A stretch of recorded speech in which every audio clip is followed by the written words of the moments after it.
Hello and welcome to Grognard Solo Gaming. I am the Grognard and today we are continuing with Curse of Strahd. But before we do that, I want to share something cool that a subscriber has done. LEONARDO RASMUSSEN created the party as minis in Hero Forge, and I think he did a really great job. And his designs are going to be linked in the description below if you want to look at the 3D models. So a big thank you to Leonardo for designing the minis and for sharing them. Also a big thank you to everyone who commented on the audio and the format after the last video. It seems the new story format is the winner, so that is most likely how it is going to be from now on. Also, one thing about the rules for the campaign, I have decided not to use spell points, but to use the standard spell slots, because I want the game to be more relatable and normal, so to speak. And the final thing that I'm going to say before we get started is that this episode features music by Travis Savoy, who is on YouTube as RPG Music Maker and who can also be found on Spotify. And I am using the music that he has made specifically for Curse of Strahd, and his channel will be linked below. And with that, we are returning to the story. After following the old dirt road west for some time, the party can see a dense dark forest in the distance, and they decide to make camp before they get there. Janosch says he thinks he can hear a river to the south and suggests they go there to wash their clothes. But Seraphine gives him an amused smile and waves her hand while speaking in the angelic language that she always uses for her supernatural abilities. And in a few seconds, the witch hunter is not only clean, he finds he smells faintly of lemon. While the others start setting up a camp, one by one they find themselves clean, dry, warm and fragrant as they pass by the sorceress. They all express their gratitude, but Seraphine tells them to think nothing of it and asks to see everyone's armor. Then, by holding the rips and tears caused by the scythe-like blades and speaking in her strange language, she completely mends the damages as if they were never there in the first place. Meanwhile, the paladins are off collecting firewood, and Janosch and Friedrich are talking while setting up the tent. "Remember that letter we found?" "Yes, I suppose it makes much more sense now." "I wonder if the painted statue depicted the sender." Janosch takes out the letter. "This Strahd von Sarovich." "I suppose that's possible. It seems the cult was here first, and that they thought their worship of the dark powers sent them this Strahd character as some sort of a savior. Only he didn't agree and he refused to help the cult. And I wonder if they were the priests of Ossibus, or if they had just acquired their books somehow. Either way, they were the worst kind of heretics, but maybe we will find out, but I don't think it matters. If there's anything left of the cult, no matter what they call themselves, we will kill them. The same goes for this von Sarovich." "Of course, Father. Wherever we end up in this unknown land, we will bring the people the light of Sathramelin." "Very good, Janosch. You are a true soldier of our Lord." The witch hunter bows slightly to the cleric and moves over to the fire that the paladins have built. Then he brings out his rations, but before eating he inspects them to make sure they haven't been spoiled by the water in the ritual room in Durst Manor. The rest of the group soon does the same. The general fatigue everyone in the group is experiencing after sitting down keeps the conversations to a minimum. Once everyone has finished eating, Friedrich decides on a schedule for keeping watch. At first, Seraphine is excluded from the schedule, but when she insists and reminds everyone that she can see in the dark, the cleric gives her the first shift. Even though she can't shake the feeling that something is about to happen, the Asimai's watch passes without incident. She takes one last look at the forest to the west before she enters the tent to wake up Janosch. Knowing that the witch hunter has a tendency to draw a weapon when he wakes up, Seraphine pokes him from a distance using a magical hand that she summons. As expected, Janosch sits bolt upright and draws a dagger so quickly the sorceress doubts he's even fully awake when he does it. "Easy, Janosch. It's your turn to keep watch." "Oh, right. My apologies, Lady Seraphine." "It's just Seraphine, remember?" "Yes, of course. Sorry, Seraphine. Good night." "Good night, Sergeant Herz," the sorceress says, stifling a smile. The witch hunter picks up his weapons and armor and goes outside to keep watch. Seraphine finds her bedroll and lies down. It's funny, she thinks. Despite all the discomfort, danger and horrible things that have come with life away from the Abbey, she still prefers it this way. But before she can ponder why that is, she falls asleep. After an uneventful night and some much-needed rest, the party breaks camp and starts walking west towards the ominous forest. Black pools of water stand like dark mirrors in and around the muddy roadway, and giant trees eventually start to loom on both sides of the road, and the mist starts to return, seemingly from nowhere and everywhere at once.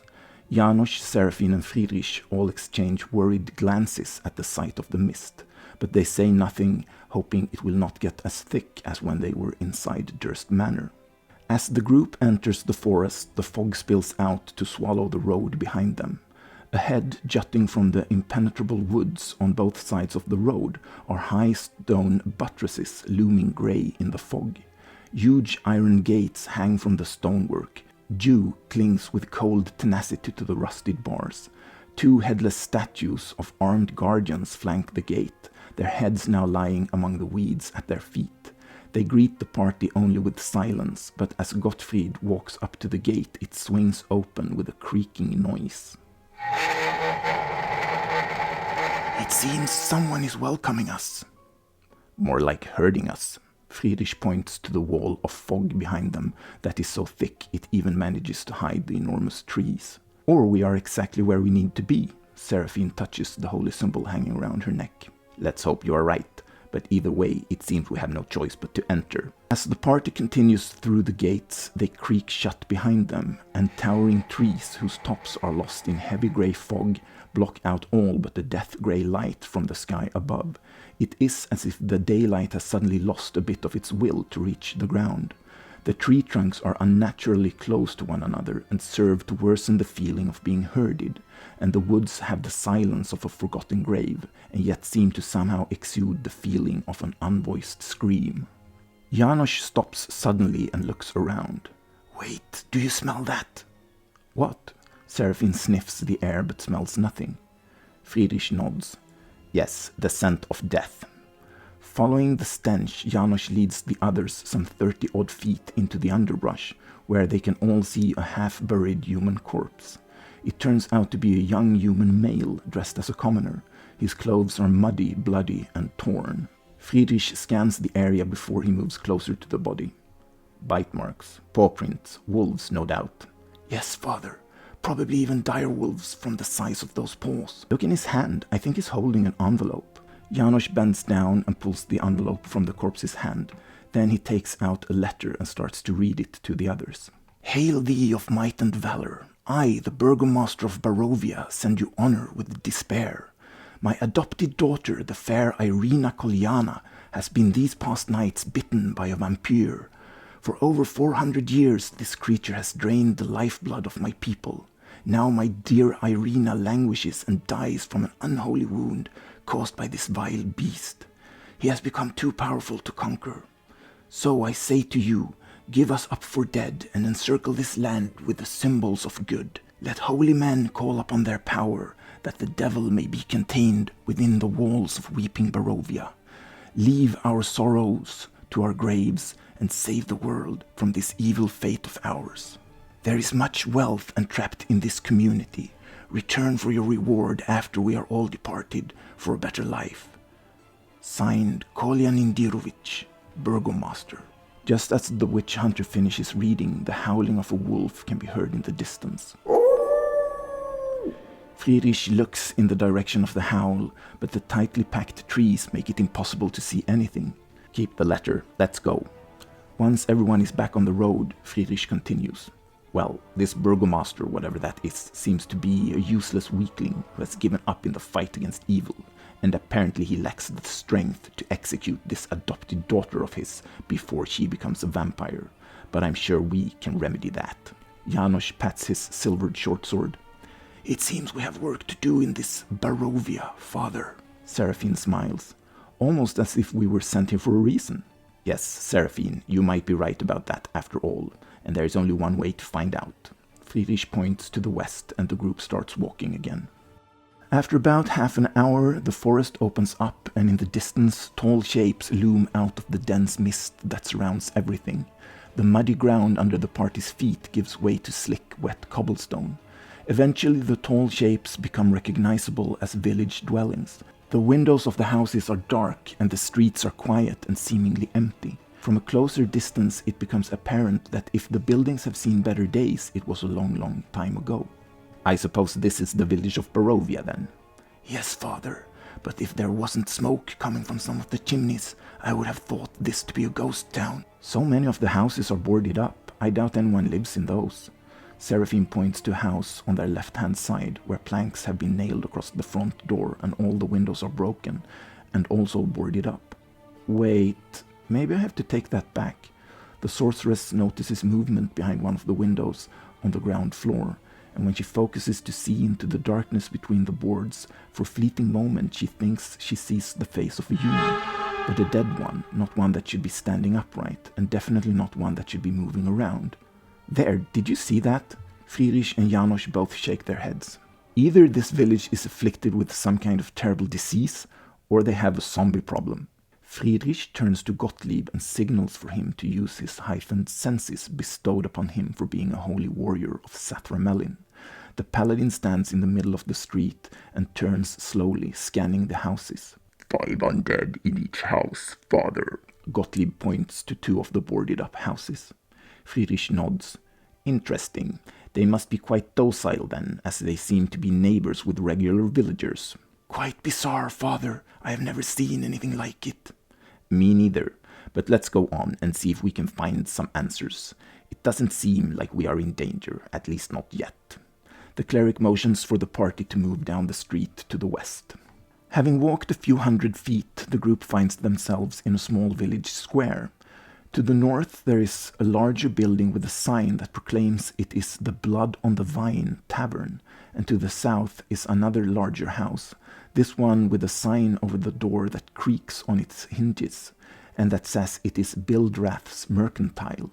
Though the recently risen sun is somewhere behind the thick clouds above, it has yet to burn away the fog, and thus the party cannot see anything beyond the village square. But they can hear the mournful sobbing of a woman coming from somewhere behind the store and further to the south. Friedrich points to the larger building to the north. Let's enter the tavern. Upon entering the building, it becomes evident that it, much like everything else in the village, has become run down with time. A blazing fire in the hearth gives scant warmth to the few people huddled inside. A pudgy little man is cleaning glasses behind the counter. 3 women in colorful clothing sit at a table right next to the front door, and a young man sits alone at a corner table drinking wine. Everyone except the young man ignores the party as they step inside and look around. The man raises his glass. Travelers, join me, why don't you? Friedrich and Janosch exchange a glance as neither one of them is keen on talking to a man who drinks wine alone before noon. But realizing they have little choice, Friedrich smiles faintly and walks over. Hello, I am Friedrich Dümmler, priest of Sathramelin and captain in his army. The cleric extends his hand to the unknown man. I am Ismark. He stands up and shakes Friedrich's hand. Ismark Koljanovich, please sit down. Would you like something to drink? My treat, of course, to welcome you to our village. Thank you, that is most kind, but we are all right for now. The party joins the man at his table, but Gottlieb and his brother remain standing behind Friedrich, and the paladins both notice that there is a longsword in its scabbard leaning against the wall next to the man.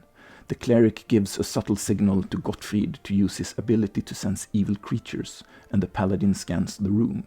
His gaze lingers on the barkeep for a few seconds, then he briefly shakes his head to let the cleric know he has not detected anything. Pardon the potentially strange question, but is this the village of Barovia?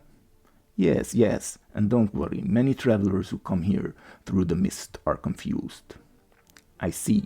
It's magical? The mist, I mean? I suppose so. People come here from all kinds of places.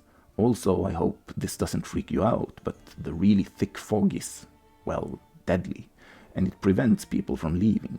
Deadly how? It's not really air, I suppose. People choke and die if they try to breathe it. Well, most people.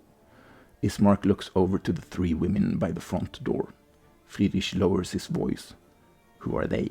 The owners. They are Vistani. I'll explain some other time. It's best not to talk about them, so we don't attract their attention. I see. I suppose we are stuck here for now then. So, Ismark, tell me, Have you heard of a group called the Priests of Ossibus? Ismark sips his wine and shakes his head. All right. What about a Strahd von Sarovic? Ismark raises his hand to shush Friedrich. Please, do not speak his name so loudly. He looks over at the three women by the entrance again. But yes, everyone in Barovia knows the devil Strahd, for he is the lord and master of this entire land. Please, go on, if it's safe to talk here. Yes, as long as we keep our voices down, those hags are too busy gossiping. Strahd von Sarovic is a vampire and a curse on this land. He dwells in Castle Ravenloft. Ismark points to the northwest, and no one is ever welcome in that place. Janosch leans forward and asks, So, he has the weaknesses of a vampire? Sunlight, running water, cannot enter without an invitation?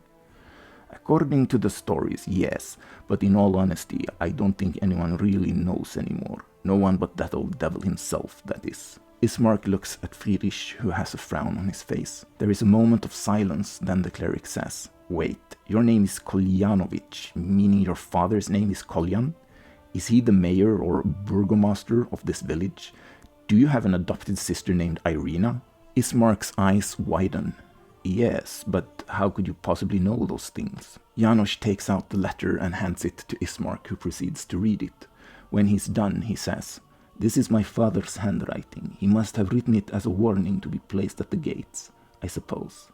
Where did you find this? He hands the letter back to Janosch. Seraphine squints and looks at her companions by the table, but when Friedrich looks at her to see if she wants to signal something, she decides against it and looks back to Ismark. We found the letter in the hand of a dead man. Our condolences if it was someone you knew. I'm afraid so. His name was Dalman Olensky. He was my father's servant. Speaking of which, I'm afraid my father has also passed on 3 days ago. We are sorry for your loss. What happened? Zombies and wolves, minions of the devil Strahd, would assail our house every night for weeks and weeks, probably as punishment for keeping Irina locked away from him. One night my father's heart simply stopped beating. I don't know if it was the nightly attacks on the house that got too much for him, or if even darker magic was used. Most unfortunate. So, will you take his place? Are you going to be the next mayor, or how is that decided? Technically, yes, but... But what? I don't think the people would want me to be their burgomaster. Around here they call me Ismark the Lesser. Because my father was always so much better than me, I suppose. I don't know. But the reason I wanted to talk to you was actually my sister, Irina. Ismark takes a deep breath. As you know from the letter, she has been bitten by Strahd 2 times already, and I wish to get her away from Castle Ravenloft, away from that disgusting bloodsucker. You want us to escort her somewhere? Yes, to a town called Vallaki. It's larger and has a palisade and guards, and is further away from the castle. It takes maybe 7 hours or so to get there. So you're saying this village has no guards? No, not one. No fighters or defenders? I suppose I would count, and also there is a man working in the store across the street, Bildrath's Mercantile. His name is Parpol Cantemir, but everyone calls him Periwimple. He's not very bright, but terribly strong. Whenever outsiders give Bildrath a hard time, Periwimple shows them the door. Sometimes without opening the door first, if you know what I mean. But what about Irina? Would you be willing to help her? Perhaps. What about religion? Are there any churches, any paladins or fighting monks? Ismark sighs and his eyes wander back to the front door. No, no one. I told you, there's me and Periwimple, that's it. There's one old priest left in the Church of the Morning Lord. He waves his hand in a vague gesture to the north or northwest, but it's unclear who is in worse shape, the priest or the church. So what about my sister? Yes, can she fight? What? No, I mean, a little bit, but I wouldn't... Ismark looks back at Friedrich. That was not what I am well aware, and your concern for your sister is admirable. She's fortunate to have a brother like you, and yes, we can certainly make sure that she gets to this Vallaki safely. Ismark breathes out audibly and slumps down in his chair. Thank you, thank you. Friedrich pauses and thinks for a few seconds. Then he says, With that out of the way, what do you want, Ismark Kolyanovich? What? What do you mean? Exactly what I asked. I don't know. Ismark shrugs. Peace and quiet? Friedrich eyes the Barovian in silence for a second or two. You say you're a fighter, and the calluses on your hands confirm you practice often with your sword, as you're clearly too wealthy to be doing manual labor. So why do you practice? What do you intend to fight, and what do you intend to fight against? Ismark frowns and shakes his head. What kind of questions are those? I certainly don't think... Come now, Mr. Kolyanovich. We have just agreed to transport your sister across an unknown land free of charge while incurring the wrath of a 400-year-old vampire. The least you can do in return is to answer a few more questions, even if they are personal. Friedrich stares the fighter in his eyes until he turns away and throws his hands up in a momentary gesture of surrender. Fine, you're right. I practice every day with this sword. Ismark picks up his longsword and draws it halfway out of its scabbard to fight against the devil Strahd. He returns his sword to its scabbard and looks at Friedrich. Good. For whom? Your sister? Your father? Your village? All of them, I suppose. Excellent, most excellent. Then listen to me, Ismark Kolyanovich, and listen well. This is what can happen next if you so choose. Friedrich reaches into his pack and brings out a scroll, making Ismark lean forward and reveal his curiosity. If you choose to, you can join our church, the Church of Sathramelin, and if you do so, we can help you gain the favor of the people, so you can become the next burgomaster, well-liked and respected. Truly, of course, we do not deal in subterfuge or manipulation. The cleric pauses to gauge the Barovian's reaction, and his face is tense with attention and thought. Friedrich continues. You would step out of your father's shadow. With our help and the light of Sathramelin, you could transform this village. You could defy the devil Strahd himself. And make no mistake, we fully intend to end that oppressive parasite before we leave this place. And you can be a part of that. The cleric takes a deliberate look at the fighter's longsword.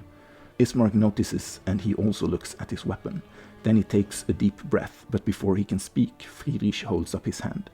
Please, do not answer now. Take this scroll outlining the basics of Sathramelin's laws and tenets.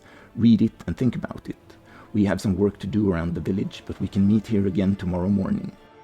And with that, the party leaves after bidding Ismark farewell, and as they step outside, they find that a lot of the mist has cleared, and they can now see a large castle made of dark stone that stands on a mountain to the northwest. It is apparent that it must be Castle Ravenloft, the abode of the so-called Devil Strahd. But the party wastes no time on the ominous building, even though they all get a bad feeling from just looking at it. Instead, led by Friedrich, they walk towards the church. As they come closer, they find that it is a sagging grey edifice of wood and stone that stands just at the foot of the mountain. A bell tower rises towards the back, and flickering light shines through the holes in the shingled roof, even though it is daytime. And as the party gets even closer, it becomes apparent the sad old building has weathered the attacks of all kinds of foul creatures. There are claw marks on the wooden front door, and the stone has been charred by fire in more places than not. Seraphine stops and eyes the building with a worried look. I'm afraid that if we knock, the whole building might come down. Agreed. It's a church. Let's just go inside. The doors open to reveal a short hall leading to a brightly lit chapel. The hall itself is unlit and reeks of mildew. 4 doors, 2 on each side, lead to other parts of the church that would be smaller chambers judging from the size of the building. The party heads for the chapel, and they can see it is strewn with debris, and the sound of a man's voice softly reciting a prayer can be heard coming from inside. Then, out of nowhere, an inhuman scream full of anguish rises from beneath the floorboards under the party's feet. In response, everyone draws their weapon and looks down, half expecting a ghoul or something similar to come crashing through the planks. But nothing happens, and after a few seconds they move on into the chapel. Inside, they find the whole room to be in shambles. Overturned and broken pews litter the dusty floor. Dozens upon dozens of candles are spread out, on candlesticks, candelabras, a stone altar, and on the floor. Behind the altar, a man sits kneeling in prayer. He is old and overweight and wears dirty vestments. He's apparently unaffected by the scream and doesn't even seem to notice the party as they enter the room. Before anyone can address the praying priest, another scream fills the building from below. "Father, please, I hunger!" The man behind the altar simply lowers his head and seems to speed up and intensify his recital. Friedrich moves closer to the kneeling man. "You there, priest, what is that screaming? What is going on here?" The priest looks up with wide eyes, but he doesn't say anything. He simply stares at the party in what looks like disbelief. Another scream rises from below. And Friedrich marches up to the priest and points his mace at him. "Speak!" At this distance, he can see an iron key hanging around the priest's neck in a thin chain. The man, who is still kneeling, stares at the mace with vacuous eyes, and then he reaches for it, slowly, with a trembling hand. The second his fingers touch the metal, he gasps and draws back. Who are you?" "We are soldiers of the one god Sathramelin. Who are you, and what is that screaming?" I'm Donovich. Yes, Father Donovich, priest of the Morning Lord, and keeper of this church." "What about the screaming? Who or what was that?" It's just a poor soul, someone I was trying to help. You need not worry. The Morning Lord will help him any day now. Yes, any day." "I don't know how you intend to help him, but it sounds as if he's starving. What are you doing to the man?" "It's all right. It's not as bad as it seems. He really shouldn't eat for the sake of his soul. You have to believe me. We are colleagues in a way, aren't we?" Friedrich steps back and makes a face that shows his complete disgust for the old man on the floor. "No, we are nothing alike, you pathetic wretch. Now, where is the entrance to the basement?" Donovich simply shakes his head and snivels. "Tell me, or I will beat it out of you." Friedrich raises his mace and stares at the other priest. No, please, have mercy. It is my son, Doru. He has been cursed, but it's not his fault. He did it. He, the Dark One cursed him." Donovich points vaguely upwards to the north, then he simply sits on the floor and sobs. "Cursed him how?" I can't. It's too horrible." "Cursed him how? Tell me." "He bit him, the Dark One. He bit Doru, and now he's my son is a vampire, but it's not his fault. And the Morning Lord will save him, soon, very soon, I know it. So please don't hurt him." Friedrich looks at Janosch, who shakes his head. "There's no way a vampire would be contained in a basement by this pathetic old man." The witch hunter turns to the priest on the floor. "What are the symptoms? Why do you think your son is a vampire?" "He has fangs, and it is blood, human blood, that he hungers for." Janosch turns back to the party. "Most likely a vampire spawn. They're quite dangerous, but nothing like a true vampire. I say we kill it." "No, please, wait, my prayers will soon be answered. Don't hurt him. The Morning Lord will..." Friedrich smashes the mace into Donovich's face. His head snaps sideways as blood sprays onto the altar. Then the old priest crumbles to the floor, landing on his already bleeding face. The cleric then leans down and takes the key the old priest was wearing. Seraphine runs over to the fallen man and examines his wound. He reeks of sweat and other foul odors, but the sorceress does her best not to let it show on her face. "Was that really necessary, Friedrich?" The Asimite touches Donovich's injury, and a golden light flows from her hand. The wound closes, but the priest remains unconscious. Friedrich looks at Seraphine and is about to speak, but another scream from the basement fills the room. "Blood! I smell blood! Give it to me!" Friedrich turns to the others. "Check the other rooms. Find the entrance to the basement, now." The party quickly moves back to the hall and starts opening doors. They find 2 dirty bedrooms and 1 messy office before they find what they are looking for. In the 4th room, time and neglect have punched holes in the ceiling and spread mold all around. There are broken roof shingles lying on the floor that is partially covered by puddles of water. In one corner, set into the floor, is a heavy wooden trapdoor, held shut with a chain and padlock. Another scream from what now sounds like a young man can be heard coming from the other side of the trapdoor. Janosch looks at the paladins. "Smite this creature with the fire of Sathramelin." He turns to Friedrich and Seraphine. "Do the same with your holy magic, and be aware that these things have strong regeneration, and normal weapons aren't very effective either. and they can crawl on walls and even the ceiling as fast as they can run. The rest of the party nods, and the witch hunter falls silent. Seraphine touches Gottlieb's glaive, causing it to start shining with a soft golden yellow light. Then she holds a net out to Friedrich. The cleric takes it, and then he blesses the party and opens the padlock with the key he took from Donovich. Gottlieb yanks the trapdoor open, and instantly a humanoid form leaps out and onto the wall, crawling with unnatural speed toward the ceiling. Drawing the conclusion that this creature that looks like an emaciated young man with sickly pale skin is Doru, the vampire spawn, the paladins immediately thrust at him with their glaives. Both weapons hit and golden fire erupts, but even though the vampire spawn screams in pain and the attacks easily would have killed a normal human, the creature continues to crawl along the ceiling. Friedrich tries to stop him using the net, but the weapon is new to the cleric, and hitting a target attached to the ceiling turns out to be too difficult. The net misses and the vampire spawn exits the room and disappears to the south. Friedrich is the fastest to react, and as he starts chasing the undead creature, the cleric can hear the front door get pushed open, and as he enters the hall he can see the back of Doru as the undead youth runs in a straight line away from the church. Friedrich follows and calls down holy fire on the fleeing vampire spawn, but he turns out to be too quick and dodges the magical attack. Next out the door are the paladins, who manage to catch up to their enemy as he's dodging the magical fire, and then they flank him, just as a blast of golden magic and a well-placed arrow hit the vampire spawn in the back. Doru cries out and struggles to remain standing. Wait, mercy, please! Gottlieb's glaive pierces the vampire spawn's heart, and the holy flames of Sathramelin's wrath burn him from the inside. Doru stares at his attacker for a second, then Gottfried's glaive swooshes through the air and slashes his enemy across the throat. Golden fire erupts and finds its way out of Doru's mouth and nostrils, burning his face and putting an end to his screaming.